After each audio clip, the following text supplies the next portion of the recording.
Dash, welcome to the show. Thank you for being here. Th- Thank you for making the time. Happy to do it. Thanks for reaching out to me. I appreciate it. Awesome. Well, I just wanted to talk to you because I've been following your stuff online, Garnish and Gains, your online work, and I am find your content very inspiring, as we'll get into today. And I thought it would actually be so great to talk to you because you kind of cover a lot of different themes with the work you create online. hmm So I'd love to just kind of start off with that topic itself and just ask you, in terms of the content, like if you met somebody at a you in your private life, you meet somebody and they ask you, what do you do? And it comes up that you create these videos. How would you describe the content that you make? I mean, I'd say like the basis for it all is based in nerdy video games, start fantasy, right? And then so it all kind of stems from that. Everything I do, whether it's cooking, whether it's exercise, whether it's anything, I like to ground it in the things that I enjoy most, and that's going to Mm, be the medieval type fantasy genre. And so it's kind of, I would just call it like a nerdy archery slash fitness. Like it's a little amalgamation of everything. But I would mm. say the fitness fantasy archery kind of thing. Okay, cool. Um, did you just wake up one day and decide to start uploading to TikTok, or did somebody So give you advice to do it? no, actually, so what started it as honestly was when I did I lost a lot of weight, and I would Mm, find ways to make really creative recipes that were low calorie and would be filling and would help me stay lean. And my wife was like, "These are really good and they taste. You should do a video about it." So I actually started, like, my first video, I think, was like a cooking one.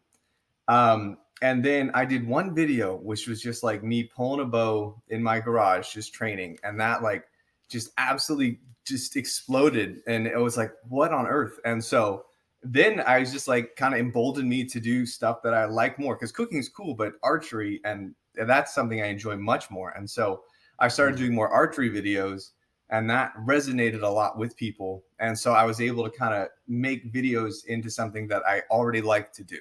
Right. That's the thing I've always kind of said is, if this ever feels like I'm having to think of content or create something that's making me like giving me angst, and it's like, oh my gosh, I have to create this video and think of something fun. It's like, that's just not an interest to me. I have enough going on in life. But if I can film stuff that I was going to do, or it's just part of my day or my routine or my fun, then I love to do it and share it and just spend a little time editing it, of course. Yeah. So, are you very much a one man team? Yeah, no, I don't have any. Yeah, it's just me and a tripod, and then I use like cap cut or something like that. So it's all just stuff that I just edit on my own, just real quick, and that's it. Listen, man, I was using Sony Vegas to edit for a long time. Uh-huh. And then I recently upgraded my computer and I decided to just use CapCut in the meantime. And I Mhm. kind of fell in love with it. It's Yeah, it's it's pretty good, man. impressive It's good. for free Yeah. software. It's Uh huh. really good. hmm Um, yeah, so it, it it's kind of interesting that I'm sure you get the sense that I don't want to say like you've created a monster, but this thing has probably grown so much more than you initially thought it would. Do you ever kind of sit back and just go, "Wow, I've got like I think what is it over 200 million views or something?" Oh, I have no idea. Like, it's like I don't like, and that's the thing too, is like, um, it feels so surreal in the sense where it's Mm, not part of my daily life, right? yeah. Like, I spend a fair amount of time commenting, engaging, right? Because I try to, like, if people are interested in it, I love to shoot. That's the most fun to me, is if someone has like enjoys what I do and they want to comment on it and everything. I enjoy doing that, so that takes the most of the time. But as far as like the amount of views I have or anything like that, it's really just, I've never taken the time to really look. I just kind of Mm, enjoy doing what I do, and it's just like fun to share the hobby. So I don't really feel like it's created a monster or anything. It's yeah. different than I would have anticipated. But it doesn't feel like um any sort of celebrity or anything like that, right? It's just it's Yeah. so far removed from what I would consider that to be. Yeah, in a way, the internet kind of makes celebrities of everyone in a weird way, like micro Yeah. celebrities. Mhm.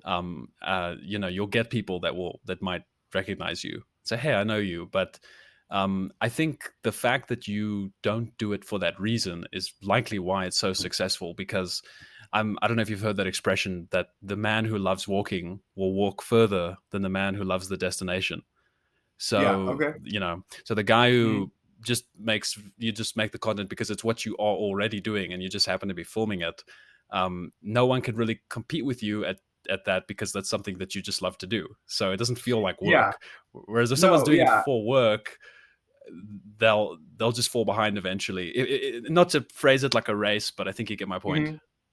Yeah, no, and it's like I know that like I'm still like I'm on Instagram and TikTok, but I don't watch Instagram or TikTok. Like I don't really like there's a few people that I kind of got friends with, but that's just like other archers or people that have a similar vision to me, just wanting to, share what they love and help people in some way. Um, but I've never like I don't want to trend chase, I'm not trying to Yeah. do a dance or anything. It's like I just want to do what I enjoy, and if people engage with it, that's super great. But I never have to feel like I'm chasing down something or becoming something I'm not. It's like I'm completely stubborn in that way, where it's like this is what I want to do, and if people like it, great. If not, then no big deal. I'm still gonna have fun doing it. Yeah, yeah. So you've mentioned archery a few times. I'm curious, and I'd like to maybe delve into that a little bit. How did you get into archery? How did that love develop? The first, I mean, honestly, the first love for it was, I think in junior high, there was one week I got super sick and I had the flu for like a week. And I stayed home and I read the Lord of the Rings trilogy. And so I'm 37 now. So this Hmm. was pre movies. And so I read through the whole thing and I just really fell in love with the concept. And then a few years later, I just kind of, well, not even a few years, but I started off with just like a 35-pound laminate cheap bow. But in the real world too, um, I'm not super social, I guess you could say. I tended to always keep to myself. And so I never actually had any sort of training or never went to an archery class or anything like that. Hmm. It was just something I wanted to do. So I loved the medieval fantasy thing, but I felt like a lot of stuff that was in that world for like people who LARP or go to Ren fairs or do the HEMA or the sword arts, like that's around people, and I'm like even though it's all over the internet in person to person, like I keep my nerdiness very quiet, I guess you could Hmm. say. And so I think if you met me on the street necessarily, you wouldn't, I'm kind of a socially awkward person as a whole. So everything I did Yeah. was kind of me just wanting to do it on my own, but also not have to talk to other people, so to speak. Um, Yeah. so that was just a thing I could do by myself and try to get better at on my own. What was it about archery? Could you put it down to something specific about the art of it that you fell in love with? So I think that to me, it was just a great representation of skill and strength. And so Hmm. even when I was younger, my goal was always to be able to do what the historical estimates are for the English archers, Hmm. 150 upwards to 178 pounds a draw. And so I was always active as well. And it to me was just like it's like a strength goal, but just like a historical passion goal to like, can I do what the people of old did? Even though I didn't start from youth, that was just kind of like a drive for me. Like I want to see if I can do what they did and what that feels like to be able to pull back 150, 170 pounds on a bow, how much that's going to take and how much time and discipline. And so I'm good with like regiments and I Hmm. just fixated on that. And so it kind of gave it, I think, extra life because it's not just the archery thing, it's also the end destination for the strength or goal because you can get more accurate and everything. And that's not, I mean, that's hard. But for me, it was like, I want to keep climbing and see if I can match what was done in the olden times or the estimates at least. Wow. It just struck me that you mentioned you keep your nerdiness pretty private. When you have visitors to your home, are they surprised to see your Roman armor? So yeah, all my collection there. Yeah, very Um, subtle. yes, yes. Well, I think I don't have a lot of visitors over, and Yeah. usually when they do, it's just like our kids' parents and friends. I have like one really close friend, and that's like it. Okay. Um, I see. and so, without giving the names, the actual story behind that is I convinced my wife. Each of our sons is named after a historical figure, and Wow. so I built up each of those to represent each of my sons' namesake. So I have that, and Wow. I kind of try to take a picture with them in front of it every year to see as they're growing and stuff. And so that was kind of like the goal behind it was, and I build those over years. Like they're expensive, so I build a piece at a time. So it's like I get a piece for Christmas or a piece for my birthday or something, and then that was just kind of built out over the years. Is one of the end goals for them to actually wear it when they get to the right age? I mean, if they want to try, they certainly can. It's completely up to them. I don't know if they're going to Okay. be on board. And then, of course, when they get established, I would offer it to them if they want to have it in their house. But that, of course, depends if their wife, their significant other is okay with that. So that would be it. But I would like it, I think, just to be here because as they're gone and grown, I think that's a good way for me to just kind of have that representation of them as a presence because they're going to go and sow their own oats one day. So it'll just something to remember them by in addition to photos and stuff. I think that's really cool, man. That's awesome. I don't think I've ever seen something like that, like a, a a representation of your boys in that way. Yeah, But really, really cool. Okay, thank you. so pleasure. I'd like to know if you don't mind. I on some of your TikToks, I'm sometimes shocked at how early you get up. If I remember correctly, Yeah. could you maybe kind of give me a rough overview of what like an average day is like in terms of fitness, in terms of exercise, in terms of archery? Like, how do you fit all that in? Because being a dad myself, I know that the early morning hours are like the golden hours. It's really the Yes. time the ultimate time you have. How do you go about managing that time throughout the day? So I basically know it all kind of started. I guess I was an early-ish riser, but then my wife and I we had three kids basically like back to back to back. So it's right now they're 6'5'4" is their Wow. age group. And there was a period of time, and we wanted to do it, just rip it off like a band-aid. I'd rather not sleep for Yeah. 3 years or 4 years Yeah. than relearn it all. And so after a couple of years, sleep just literally lost sense. Like there's no sleep meant nothing anymore, right? You're Mm. literally just moving. And so I kind of got to the point where I could wake up any time of the day. And so I just knew that if I wanted to do stuff that I wanted for myself, I have to get up early. So I go to bed by 9 most all nights. And when I go to bed, it's basically almost instantly asleep. My wife almost Mm. gets mad at me because she's like, literally, my head hits the pillow, toast. Yes.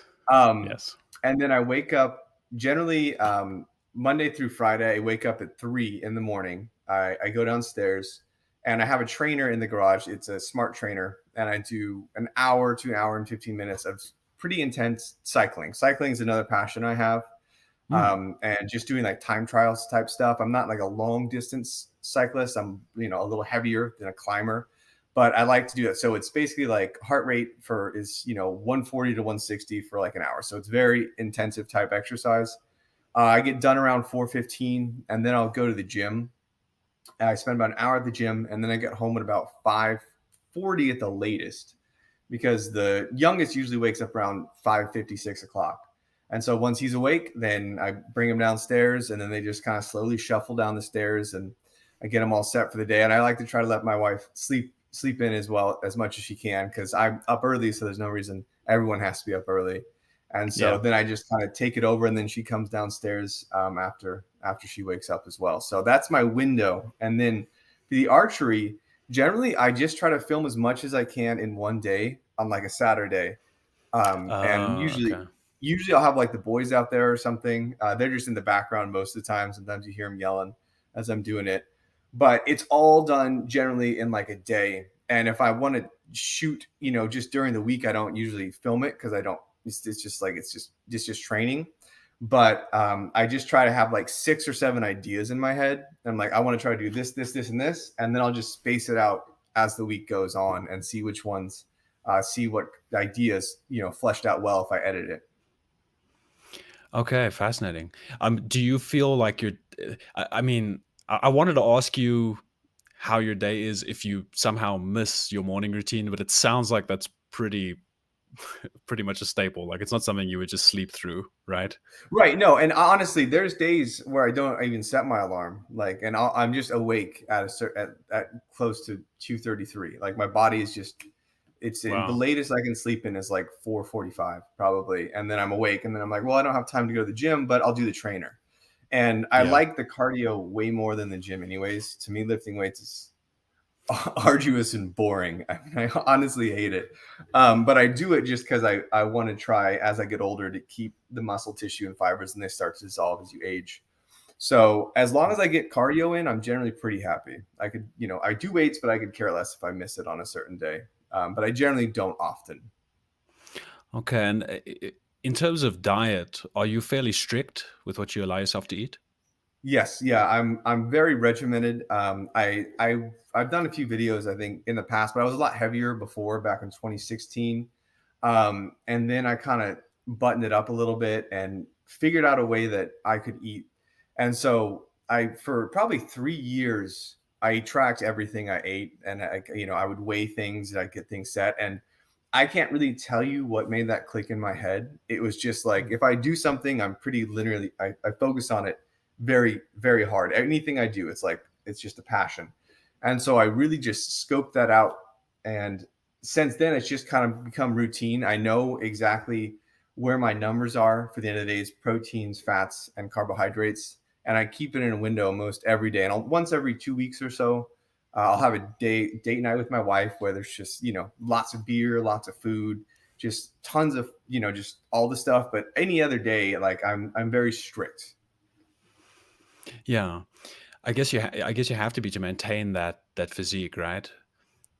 Yeah, I think that I mean it's something for sure that it's not a passive thing. I don't think, Yeah. right? I make sure I have enough protein each day, and and generally I keep myself full by eating tons of greens, tons Mhm. of cruciferous greens, tons of broccoli, tons of just lettuce, celery, things that are light, low calories that go a long distance. And so that's like the bulk of where my food consumption comes from is going to be vegetables. And then I just make sure I get a certain amount of protein each day.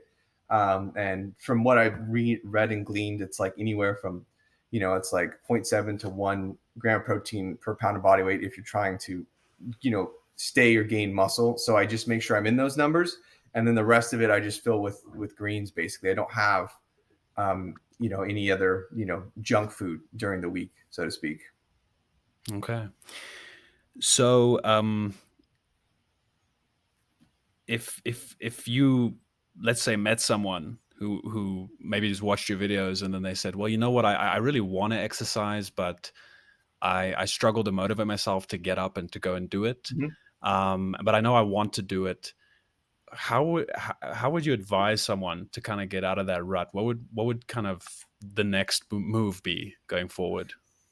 I would say the big thing for me is find a secondary objective you want to do in addition to the workout that gives you a carrot. And so for me, like one of the things I'm in a good routine now, but one of the things I excited about when I wake up is I listen to a lot of audiobooks, but I Mhm. only allow myself to listen to them if I'm on the trainer. And Okay. so like a lot of it's historical fiction, things like that. I'm almost done with the by Bernard Cornwell, the Arthur trilogy. So I'm on Excalibur right now.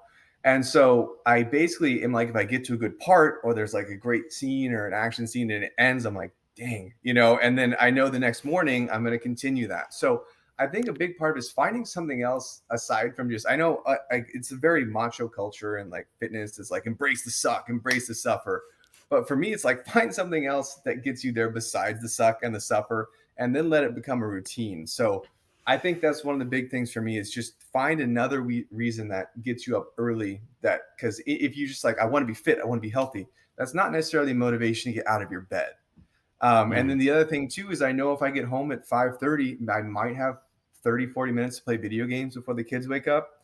So that's like another window that I have in order to try and make that. So just find like an alternative thing in addition to just the fitness, I think, because most diets fail, right? No, most fitness regimens fail, but there's other things people are more excited about that if you can kind of pair it in tandem with that, it may help you to get past that hump. Yeah, at least that initial hump to the point where you Yeah. can build some momentum, right?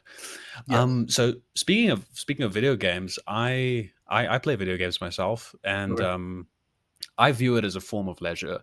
To me, it's no different to watching television. Although I think if I had to make an argument, I'd say it's probably more of an active participation than Hmm. watching television. So in some Yeah. sense, it requires more from you. Hmm. Obviously, all things have limits, and a guy sitting for 3 hours, 4 hours, 5 hours a Right. day just playing video games—that's obviously a problem. But nobody's arguing for that. Yeah. But prior to our conversation, I actually asked on my community post. I did a poll and I asked everybody, video games are, what do you think, a legitimate form of leisure or a waste of time? And something upward of 70% said it's a legitimate form of leisure, and the general tenure was yes, you'd rather spend that time learning an instrument or doing something else. But if you're going to just embrace leisure and just relax and not try to actively grow in some way, then it's probably better than just sitting and binge watching a series or something. um I want to bring that to this conversation now and kind of ask you, if somebody said to you, video games are for kids, there's no value in video games, how would you respond to that? I mean, not to be combative with them, but I'd be like, I think a lot of people who do that, and I don't want to hate. I'm just against like the bro culture, I guess. I'd be Mm, like, do you play fantasy football, right? Like, how many hours do you spend doing that? What other things do you watch? Golf? Do you watch sports? Like that to me, there's other things that I think are less interactive than games, and I think that gaming is a way where you can, a lot of them they have, and this isn't the reason I play, but a lot of them have fun problem solving elements, right? The new Zelda games that just came out, the previous one, light parts in God of War and stuff. But I think that it creates a better, more fulfilling use of time than just passively watching someone else's content. Obviously, the developers have created it so it proceeds in a way where there's like a story, but there are choices, there are things you can do. There is a fun growth pattern. There's I think you get more emotionally connected in characters as well. I know I certainly did with the Witcher games and the God of War mm, games. Like you have that good connection, and I think that they can tell a really good story, and mm, so it's just interactive fantasy, right? It's no different than mm, reading a book, except you get to choose the outcomes and the characters, and it's a fun way to just disengage from the world, because I think there's a lot of people that aren't as thrilled at the 9 to 5 all the time, and whatever your method of escape for enjoyment or leisure is, I think that's a good potential one. All things in moderation, of course. It's not the most conducive to like a healthy long lifestyle if you do it for long periods of time. But I think it's better than TV in that way. I would 100% agree with that. what's a game you've recently played that you really loved? I just finished Ragnarok, so that was great. God of War Ragnarok. That was a Mm, fantastic game, and I think being a father too, that one, mm, it just strikes to home a little bit more. Just having that camaraderie with your son in the game. I think that was just a deeper feeling there. Prior to that, let's see here. What are some of the other ones that I finished up? Um, I mean, it takes me a long time to beat the games as well yeah. because I have a limited window. So I probably just beat the other. I wanted to beat the previous Zelda game before this came out. So I just finished that one like a couple weeks ago finally, because that game is just like you can spend an hour in that game and not do anything, and it's like I didn't progress the story at all. Um, and so that's the one there. And those are the biggest ones. God of War is the most recent one for sure, and then I'm Mm, going to get Survival Jedi Fallen Order soon, yeah. and then the new Zelda one sometime soon as well. Okay, cool, man. I'm quite looking forward to the new Bethesda game. I can't believe I'm forgetting it now. Starfield? Yeah, Or that one in yeah. outer space. Yeah, but there's been no like that I've seen there. I haven't even seen like a screenshot from the in game. It's like it's just so. There is a gameplay trailer on Okay. YouTube, so you can All right. see gameplay. But other than that, there hasn't been much. I think a lot of it's speculation. But they did an announcement, and if it's half as good as it promises to be, I think it's going to be amazing. But Yeah. but yeah, at the moment I'm playing No Man's Sky, which I'm quite enjoying. Just kind Yeah. of I I actually. like. Yeah, go for it. No, it's all right. I played No Man's Sky for a bit, but it was so overwhelming to get Yes. started. I was like, "Oh my goodness gracious!" Like trying to get trying to get over that hump, and it's like you get the materials to take off, and then it's like you land. It's like you need more stuff, more fuel, and I'm like, "Oh my gosh!" I just so Yeah. that's probably on the higher end of what I have time for. I think that I can't necessarily invest as much into a game like that. It's more of a linear-ish type game where you're going to have a little more direction. Yeah, no, that makes total sense. On a scale of 1 to 10, how much of a fantasy fan are you? I'm just curious. Um, well, oof. I mean, it's the of the passions and hobbies that I have, that's the highest one, right? Of Wow. any of the things that I've done, it all kind of revolves around that. I like historical fiction as well.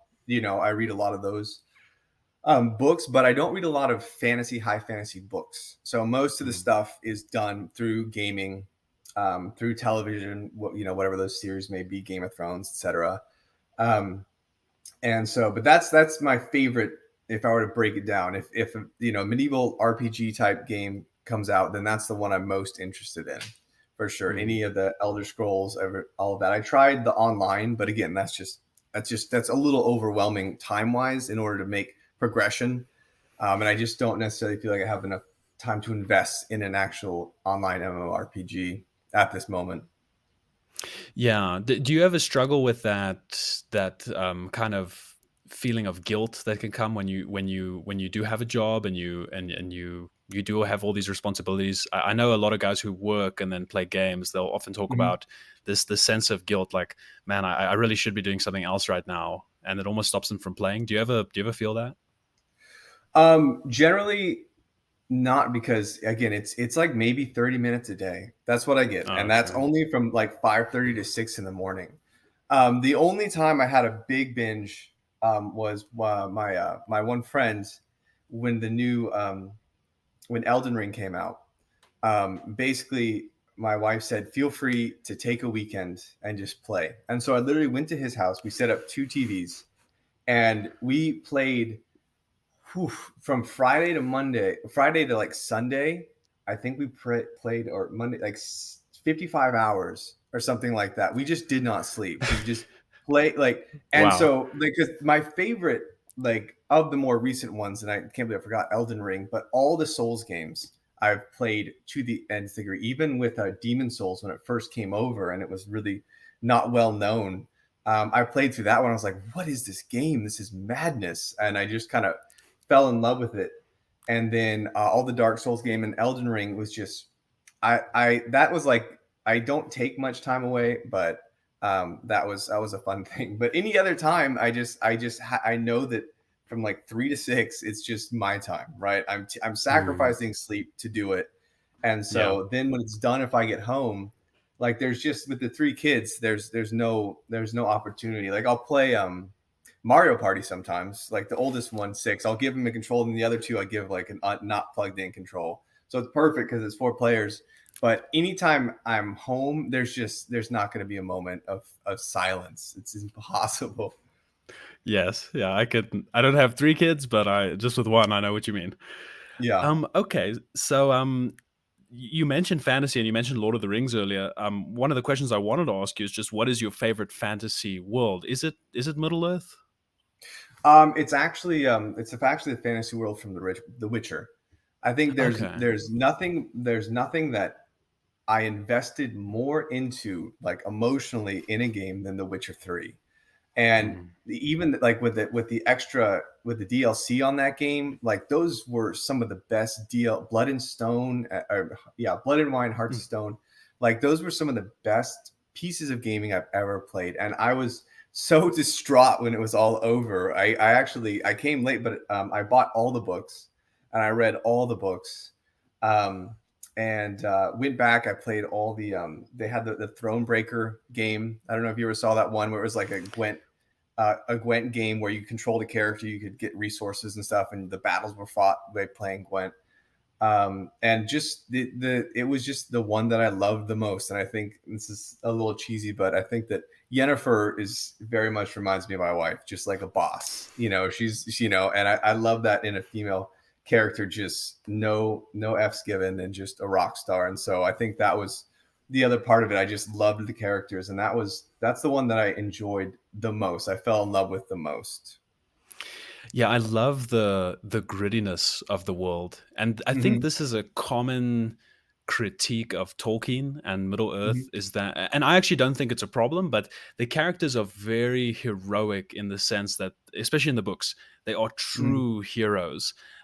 Game of Thrones, things are a little bit more humanized. They're Yeah. less idealistic, and in Hmm. The Witcher, it's in some instances it's almost worse than that. Like you'll Yeah. make a choice in the game, and you think this is the right moral choice, and then Hmm. the game completely flips it, and you realize, Yeah. oh, I'm a monster. I've just done the worst Yeah. possible thing, and Yeah. there's something nice about that. That the brutality of that world, if Hmm. I could say it that way.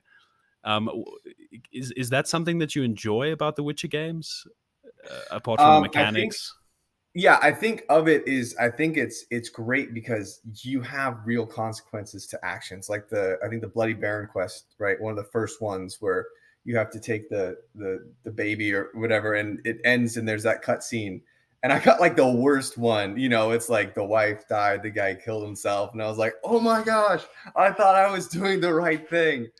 But I think that's a great way to storytell, because I Mm. think that it's so often like in a fetch quest or anything, you basically it's like go to A to B and then you get the dialogue tree, good choice, bad choice. Okay, I'm picked the good choice, I'm the hero.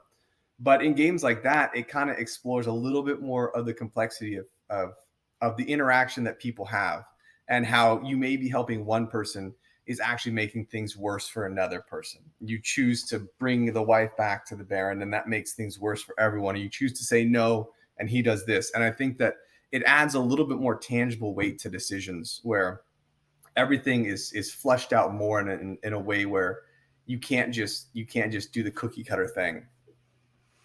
Yeah, a consequence has to matter. I'm a big lover of board games. You can't see Okay. them in the shelf, but I've got a big bookshelf just full of board games. And to me, there's nothing worse than when you're playing a board game with somebody and they say, "You know what? I don't even care. This is just a game. Like Yeah.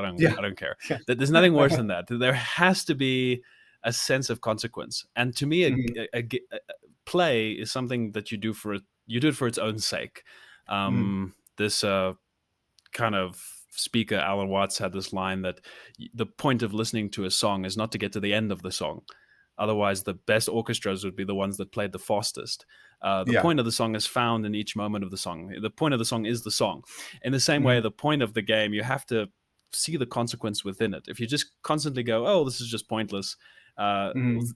you'll never be invested in anything. And I think that, just to come back, the Witcher games, you sort of mentioned it, they imbue everything with this with consequence, and that Mhm. is actually what makes it gripping.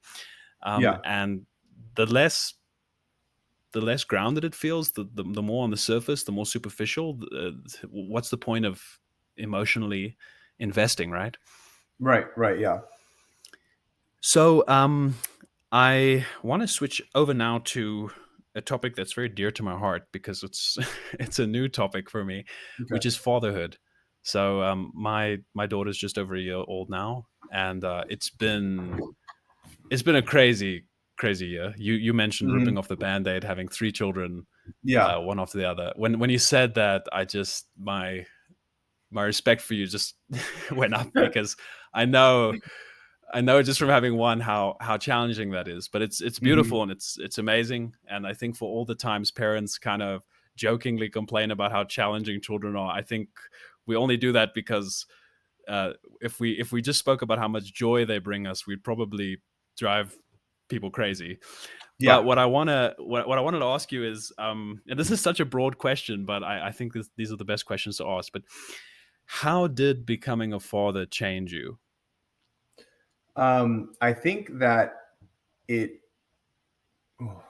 Um, I don't know if it necessarily changed me. It just brought out the best parts of what I could be. I guess I could Mm, say, because in general, let's say for example, as if I were to say good qualities, I'm extremely patient, very loyal, and everything. And so when the children came, that just brought that out further, right? I think it just doubled down on my patience, on my empathy, on my love, and so it made me just happier, right? I guess that's the way I could mm, say it. Is I think that I in general is just someone I'm often content with life, right? I don't have like any. I'm just not an unhappy person, but I think that the more you interact with your kids and spend time, the more you realize how much life fuller is it, how much life is more full with them.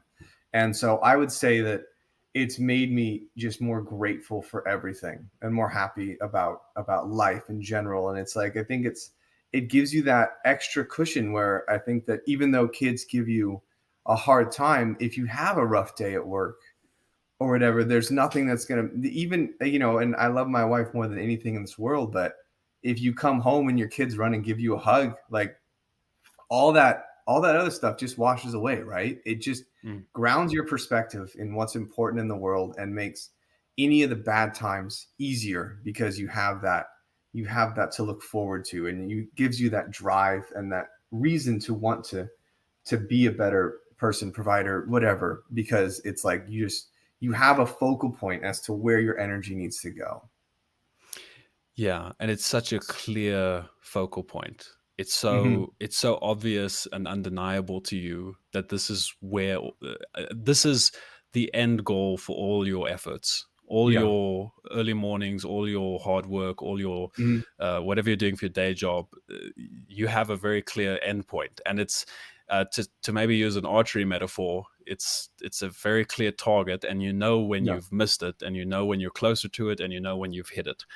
Hmm. um, yeah, great answer. I would agree completely. It's not like you once the child is born, like you suddenly like you do change, but it's not that you're a different person. It's just that you realize the weight of the responsibility becomes so real that it requires you to pull on parts of yourself that maybe you haven't as much, Hmm. and you have to kind of bring that more forward. And I think especially the the self-sacrifice to me has been the biggest, because Hmm. sometimes I'll speak with people and they'll say things like, do you miss the free time, or do you miss having spontaneity, being able to just leave the house when you want, which you can still do. Hmm. It just takes a lot longer because there's Right. Right. bags Yeah. and A lot of things. planning. Oh my gosh. Yeah, there's Hmm. tons of becoming a parent turns you into an amazing planner. But what I realized is that those things that you might miss, for a moment, they're very superficial. Like, oh, I Hmm. miss being able to sit down and watch a series without, something bothering me. Oh, I miss being able to just like get up and go to a restaurant whenever I want to. Hmm. The Yeah. the things that you miss don't, and you get those things back, by the way, eventually. Hmm. I mean, Yeah. you can eventually you get that freedom back, but what you will miss is if you didn't have that little light there at the end of the day when you get home. Hmm. Yeah. So, kind of building on that question, Dash, thanks for your answer. Lovely to hear that. You're obviously three three kids in. Hmm. Looking back at yourself when you were younger and you had just Hmm. become a father, if you could have a kind of portal through time to your younger self, and when he just became a dad, what advice would you give to that guy? Um, try to remember all the stages, because even if they're close together, you forget it. It's like you have the first child and it's like, okay, what's happening? He's extra fussy. Well, he's a year and a half or two. Okay, molars are coming in. Okay, this and this, right? And then you get past that and you move to that next stage. When the new child comes, you tend to forget a lot, even if they're really close together. And it's like just trying to keep that remembrance of, all right, this is what we need to do. These are the stages. This is this.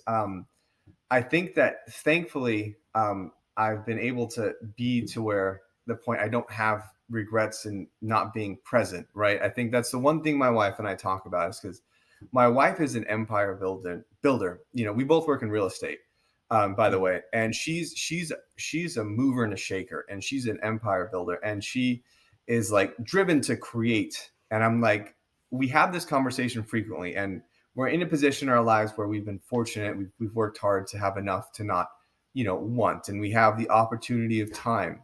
And so with that time, it's often that it's like, okay, we got to do this. We got to, we got to build.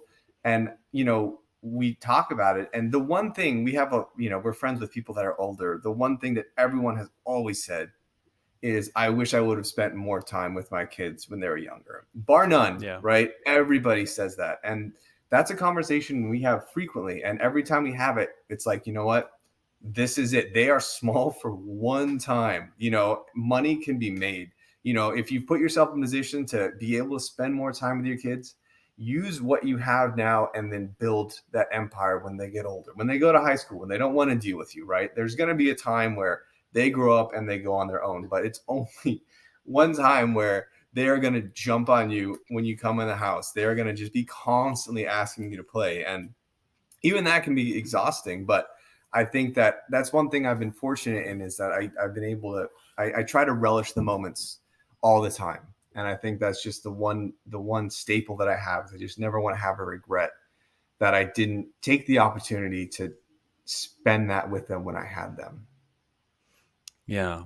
I like what you said about money can always be made later, Mhm. but that those moments when they're young, it really is only once. Like I heard the other day, you don't actually know when the last time you're going to bounce your child on your knee is.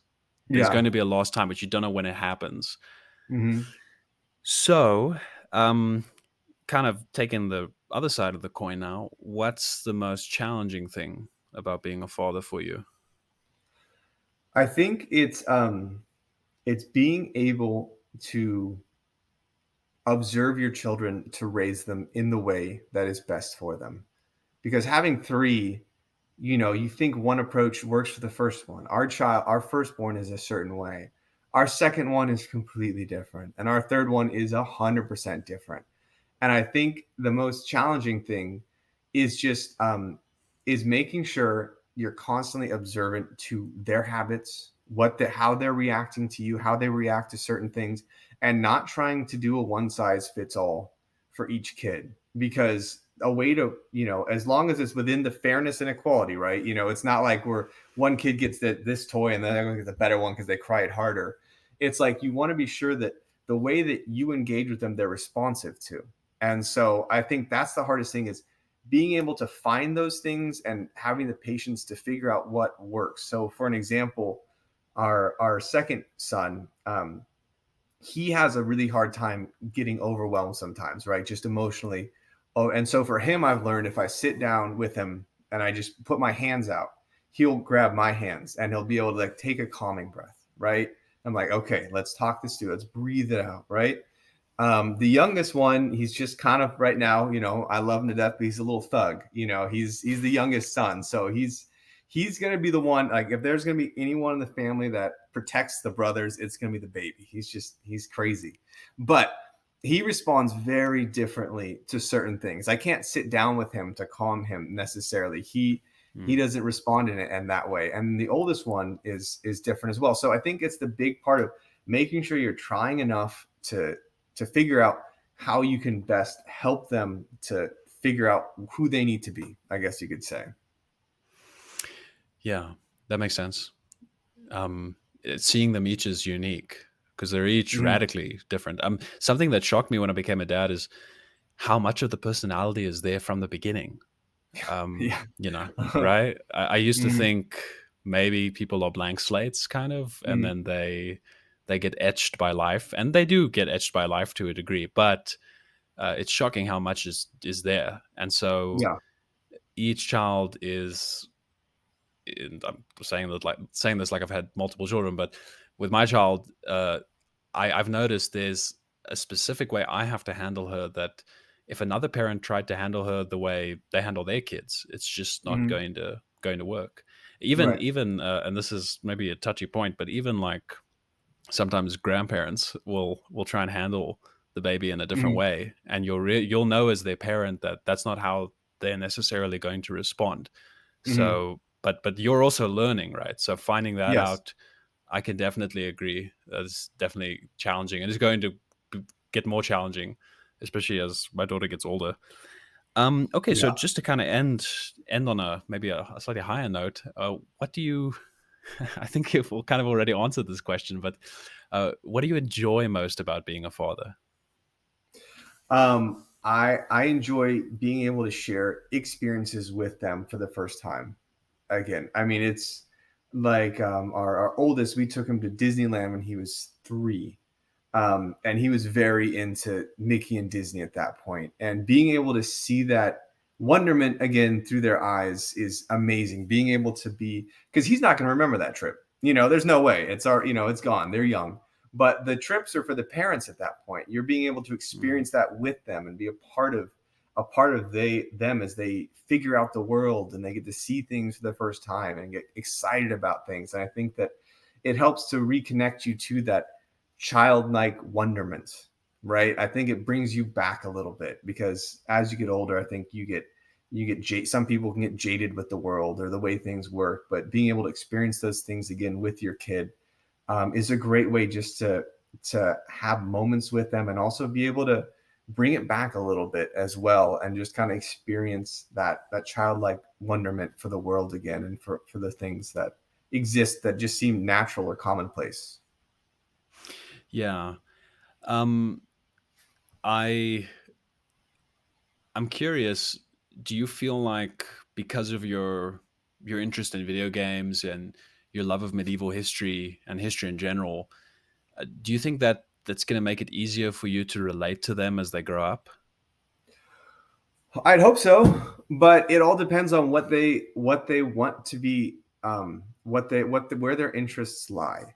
And I think the one thing that I'm trying to again stay most cognizant of is as a trait I'm an observer in general. I don't talk much. I tend to observe when I'm with people, and I just want to be with them as they find their direction. And I'll take an interest in whatever they take an interest in because I tend to focus very deeply on something. And so if something is very important to my son, whether it be archery or whether it be chess or whether it be building robots, anything, I want to make sure that I take time to invest in that with them because I can, there's passion to be found in anything, right? There's interest to be found in anything, and if they are excited about it, then I'm going to try and share that with them if they'll have me, of course, right? Because Yeah. sometimes the kids are just like, Dad, no.